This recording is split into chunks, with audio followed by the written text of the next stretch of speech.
Ladies and gentlemen, welcome back to the Ground and Pound Podcast, full card betting guide for UFC Shanghai, Nurmagomedov versus Song in the main event. And you know what we're here to do, break the entire card down from a betting perspective, giving you my thoughts, my feelings, and my analysis on each fight on this stacked UFC Shanghai card.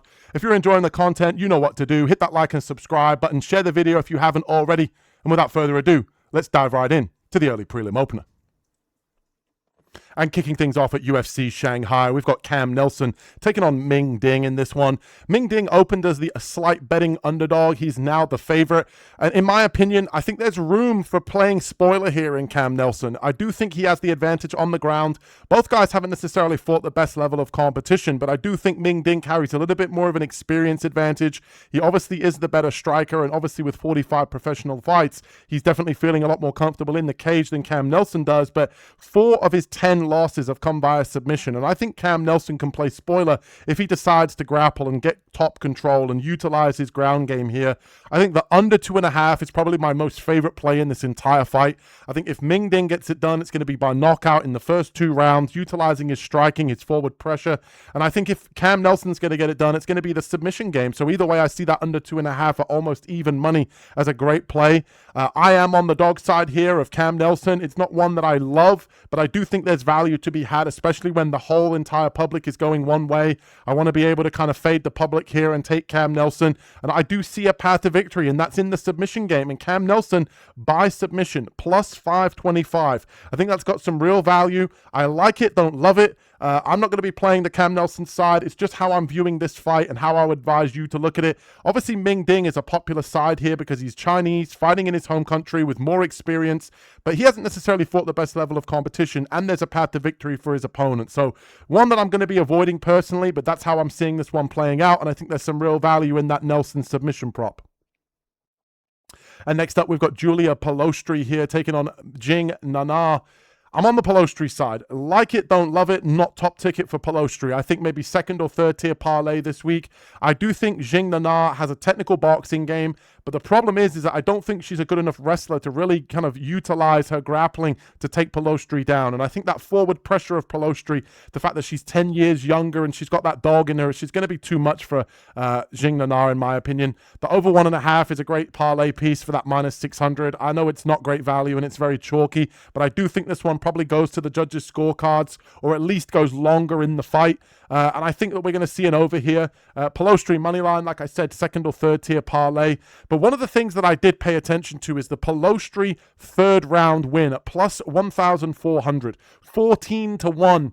For your money here. Palostri to get a third round finish. And that's just going to be because of that relentless forward pressure, an aging 38-year-old fighter that kind of doesn't deal well with pressure. And I could see, in that last fight against Angela Hill that she was getting broken down and really struggling to deal with that pressure. She showed that she was game. She showed that she was willing to bite down on her mouthpiece. But I think Palostri is a different animal. And I think she hits a bit harder than Angela Hill. And I do think that she kind of builds as the fight goes on. So I could see a third round finish.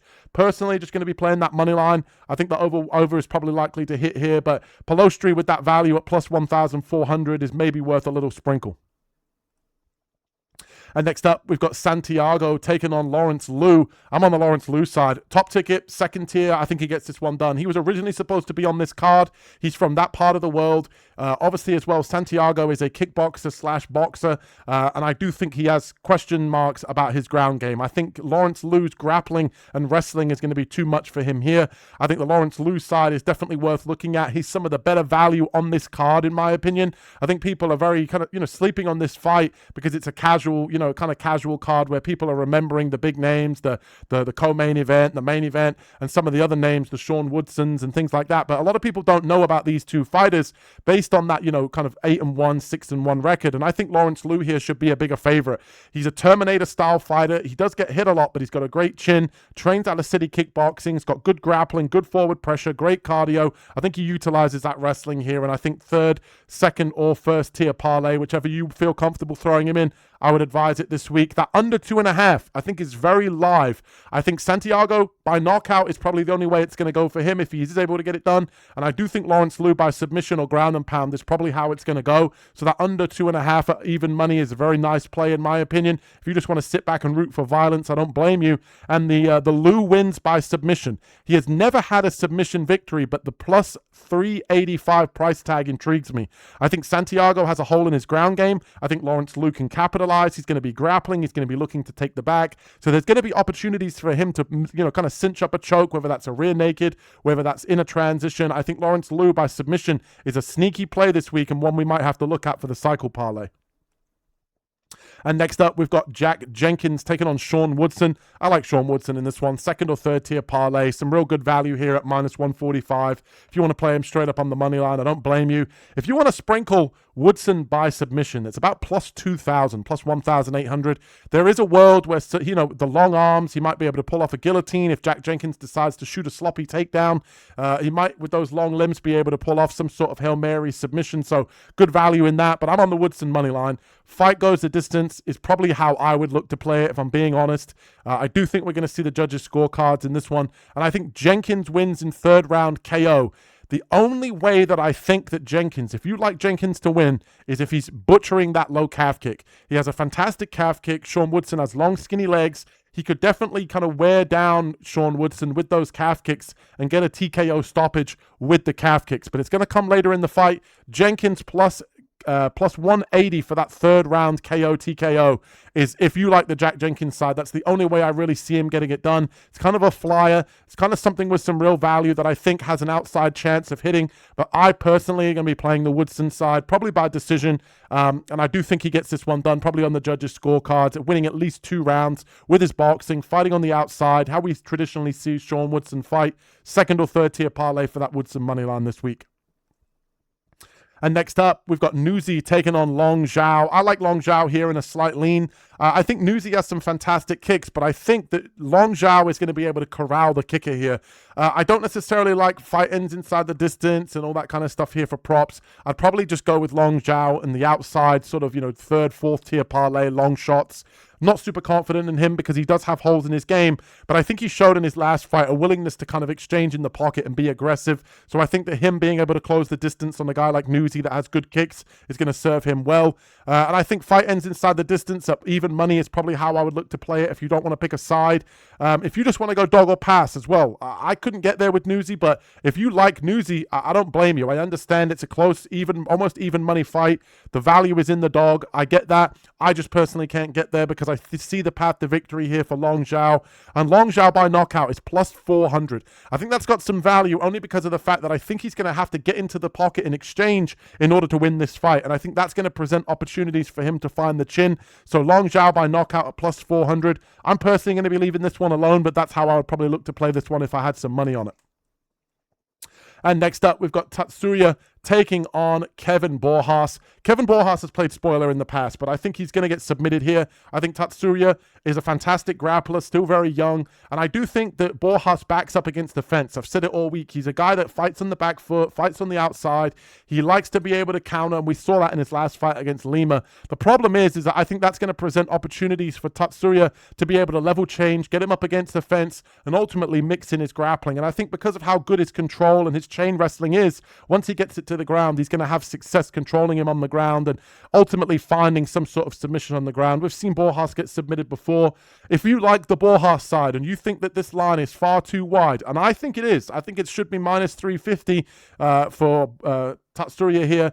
If you like the Borjas side, that plus 3.5, he only needs to win 1 round and not get submitted. I think he might get submitted in the end, but he only needs to win 1 round at that plus 3.5 price tag, and it should be plus money. So when that line comes out, keep an eye on that. If you like the Borjas side, you never know. He might end up winning the whole entire fight based on his last performance against Andre Lima, but I do think that plus money for that plus 3.5 for him to only win 1 round on the judges' scorecards. He might get taken down early and win the 3rd round, and that cashes for you, but that's how I'm seeing this fight play out. Don't take that minus minus 750 for Tsuruya. He could get chinned by a better striker. He might not be able to get the takedowns. There's a lot of messy, he's only 24. There's a lot of messiness to this fight and this fight card as a whole.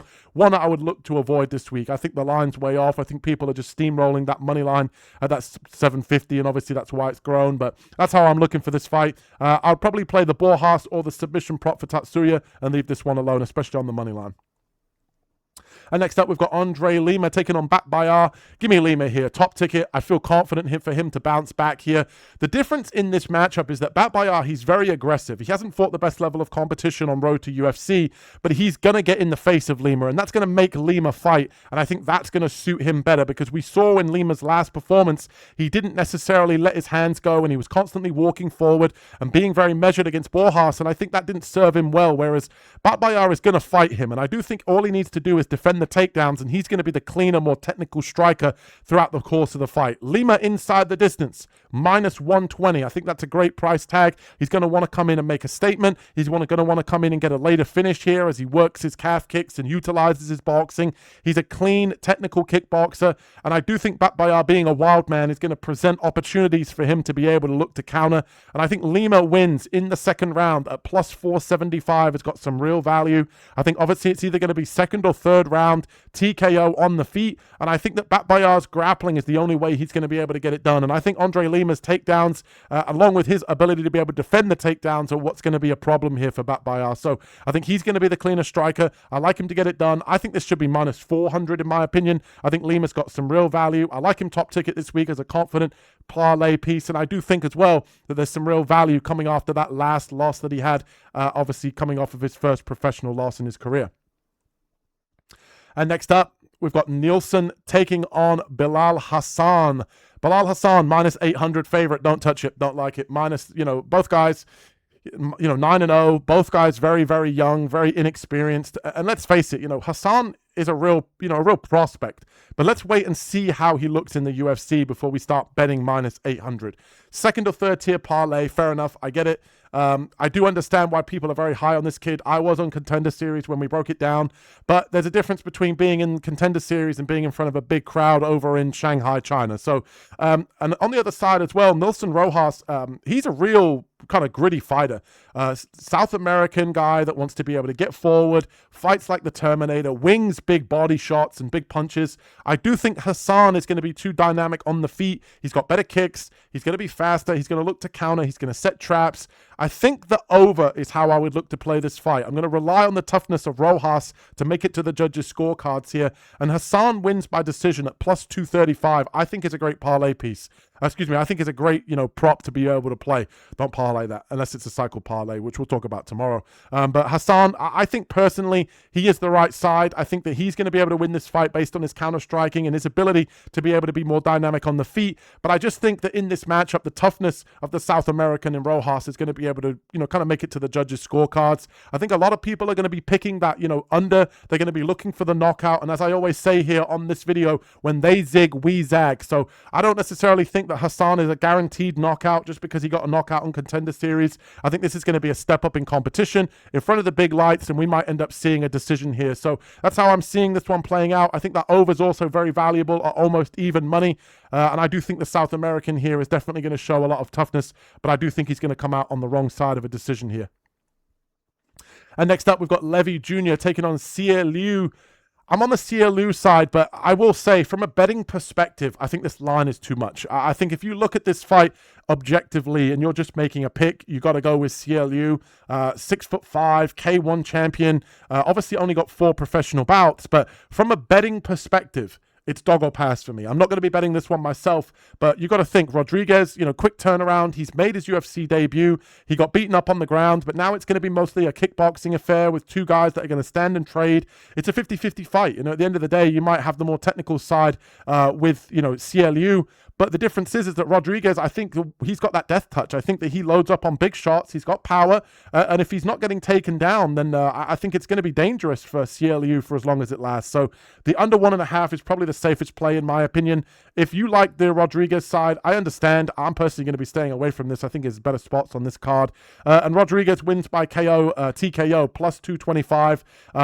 I would probably play both guys by knockout and arbitrage the bet. I think both guys are probably going to find the knockout. If they do, it's going to be a quick finish early in round 1. I think the under 1.5 is very live. I'm not going to be touching this one entirely, but I think it's got to be dog or pass when you're talking about a guy who's only got 4 professional MMA bouts, who's fighting in front of his home country, that's very green.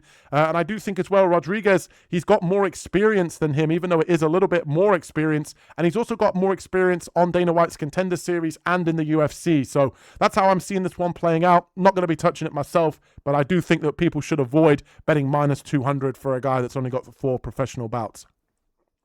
And if you've made it this far without liking and subscribing, take a minute to do so. Share the video, like if you haven't. And we're going to talk about Sumadaji taking on Alex Perez here in the rematch. Obviously, the last fight ended with a groin strike and a no contest. And I think Alex Perez, based off of this number, is the value play. Now, I picked Sumadaji. I think Sumadaji is going to win. I did pick him. But when you have a gun to your head and you have to make a pick, it's very different to betting. And I think the value play here, again, just like I explained in the Levy Rodriguez fight, I think the value here is in Perez. Perez is a guy that's very motivated, coming in after being, kind of humiliated in front of everybody on national TV, throwing up in a bucket because of that illegal groin strike. But also, he's fought the better level of competition. He's going to be able to come in and really utilize that first fight as kind of a feeling out process. And same with Sumadaji, but the guy is a veteran. The guy has got 36 professional bouts. So I'm expecting a better version, especially as a 2-1 underdog. And I think Perez plus 3.5 is a great way to look at this fight. Obviously, even money, that's definitely worth a sprinkle. Probably my favorite play in this entire fight. He only needs to win 1 round on the judges' scorecards to get it done. Perez plus 190. If you like the Perez side, I don't blame you. I think that's the value play. It's dog or pass here for me. And I think a lot of people are reacting to that first fight and they're not necessarily thinking about how good Alex Perez is. And I actually picked Alex Perez in the first fight. And I thought he was going to come in and be able to get better takedowns. Obviously, Sumadaji is going to be able to take away from that fight that he can let his hands go a little bit more because he can defend the takedowns. But Perez inside the distance is how I think he's got to get it done. I think if he's going to win this fight, he's going to have to get it done by knockout. He's going to have to swarm Sumadaji. He's going to have to club and sub. He's going to have to find some sort of finish. So plus 300 for Alex Perez is definitely a nice way to play it. I think he's probably going to go, straight up knockout, trading in the pocket. But I do think that this one is a very much a dog or pass play. I think a lot of people are going to bet that Sumadaji side. The money's all coming on one side. I'd look to be taking the underdog here if I were you. Me personally, I'm going to sprinkle on the Alex Perez side, maybe throw him in some sort of long shot parlay with a couple favorites just to get some real value. But personally, I would be careful of that Sumadaji line. And next up, we've got Kai Asakura taking on Arichi Lang. Give me Asakura in this one. I feel good about him in this one. He's too fast. He's too dynamic on the feet for a guy like Arichi Long. And I think Arichi Long is very dangerous, especially early. But I think Asakura has seen it all before. He's going to be able to chop away at that low calf kick because of that bladed stance of Arichi Lang. And I do think as well, second or third tier parlay for Asakura as the more dynamic striker, the faster guy. I just think the only way you beat Asakura is taking him down. I don't see that with Arichi Lang. Under 1.5. Almost even money at minus 110. I like that play. That's a good parlay. That's a good straight up money line piece. And I think Arichi Lang, if you like him and you're worried about, kind of Kai Asakura as a UFC guy coming in, you want to fade him again. I think, Arichi Lang by KO, TKO at plus 900 is where you got to look. Arichi Lang has knocked people out in the past. There's no doubt he has power. It's just whether he can land that on such a good striker in Kai Asakura. So the way I'm looking at it is I like Kai Asakura. I like the top, second or third tier, top ticket, throw him in whatever parlay that you want. I do think he gets the knockout, but I do think the value is in Arichi Lang by knockout. And if you want to play that, I don't blame you. I understand. But I think the way you beat Asakura is taking him down, not outstriking him or finding the chin. So I don't think Arichi Lang's going to be able to do that. But if you like that side, that's how I would look to play this one this week. And that brings us to the co-main event. If you're enjoying the content, hit that like and subscribe button. Give me Denise Gomes here against Yang Xiaonan. Dog of the week, Denise Gomes, looking to make it back-to-back after Gregory Rodriguez did it for us last week. Fight goes the distance at minus 260. That's a great parlay piece in my opinion. I think this one's going to see the judges' scorecards either way. And I think Gomes, as an underdog, she's younger, she's faster. She's training with high-level competitors over in the UFC like Jessica Andrade, a former opponent of Yang Xiaonan. I do think as well, the boxing of Cara Rosa is going to be good for her, especially in this matchup against Yang Xiaonan, who fights on the outside and utilizes emphasizes boxing. And I think Gomes by decision at plus 275 is a really nice, straight up prop to be able to play. I like the money line on Gomes. Like I said, I've been seeing the board very well with underdogs recently. I believe dog of the week is something like 9 of our last 13. And I said, last week, and I said it this week, that I think Gomes is just the better fighter. And I think that Xiaan at 37 years old, I just don't see her being able to get better and take on some of these young, up-and-coming, hungry prospects. So I do think, Gomes gets this one done. I do think we see the judges' scorecards. I don't necessarily think we're going to see a club and sub or a knockout and sub like we did at UFC Noche for Gomes. But I do think we're going to see the judges, kind of have to play spoiler here. I just hope the judges score it right and they don't necessarily screw us here with Xiaan being in front of the Chinese crowd, being the Chinese fighter in the co-main event. But I do think that Gomes is going to have the bigger moments, which is going to look good in the judges' scorecards and ultimately get it done here for another edition of Dog of the Week. I like her to get it done. We've been seeing the board well. Let me know in the comment section below if you're tailing or fading or some of your underdogs you like this week. And that brings us to the main event here. If you're enjoying the content, you know what to do. Nurmagomedov minus 550. It's got to be done. Unfortunately, this is going to be a boring fight in my opinion. I think Umar's got to make it boring in order to win this one against Song Yadong. Song Yadong is going to be very live early. But I do think that the only way he pulls this one off is a knockout inside the first 2 rounds where he's got powerful boxing, or he's able to get a Hail Mary guillotine. Team Alpha Male are very known for their guillotine. He obviously got one in his last fight against Davidson Figueiredo. I just don't see him being able to do that here against Nurmagomedov. And the problem for me is that Nurmagomedov's chain wrestling is what's going to be the problem for Song. He had difficulty holding down Mario Batista because Mario Batista has better jiu-jitsu, he's better at scrambling, and he was able to kind of reverse positions and get back to his feet. Whereas to me, Song is going to defend the initial takedown, but then when he switches to a single leg, he's going to get taken down and controlled for the remainder of the fight. I think over is the way I'd look to play this one. Nurmagomedov wins by decision is probably the only thing you can extract any sort of value out of this one. If you like the Song side and you think that this line is far too wide, take him inside the distance. I don't think he wins a decision, if I'm being honest. I just don't think he could defend the takedowns of Umar throughout the course of a 5-round fight. And I think as well, he's going to kind of have his power in his hands zapped with all of the wrestling he's going to have to defend. That's how I'm seeing this fight card playing out, ladies and gentlemen. If you're enjoying the content, you know what to do. Like, share, subscribe, and we'll catch you guys in the next one. Peace.